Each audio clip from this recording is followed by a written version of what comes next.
Sebuah mobil PLN yang baru usai melakukan perbaikan listrik terperosok ke sungai dengan kedalaman sekitar 3 meter di Banjarinas, Telengan, Desa Gegelang, Manggis pada Selasa 5 September malam. Mobil tersebut dikemudikan Komang Budi Astawa. Diduga peristiwa itu terjadi lantaran jalan yang dilintasi tersebut dalam kondisi jebol. Ditambah lagi tidak adanya lampu penerangan jalan di sana. Beruntung tidak ada korban jiwa dalam kejadian tersebut.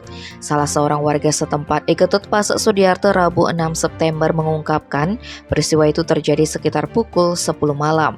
Saat itu memang jalan tersebut dalam kondisi gelap. Diakuinya kondisi sopir baik-baik saja setelah kejadian tersebut. Tidak ada luka yang dialami akibat peristiwa itu. Yang bersangkutan pun dikatakan sudah kembali ke rumahnya dengan dijemput keluarga. Sedangkan mobil PLN yang dikemudikannya masih berada di TKP. Sementara itu, klien Banjarinas Telengan Made Pasek Astawa mengakui kondisi penerangan di lokasi memang kurang.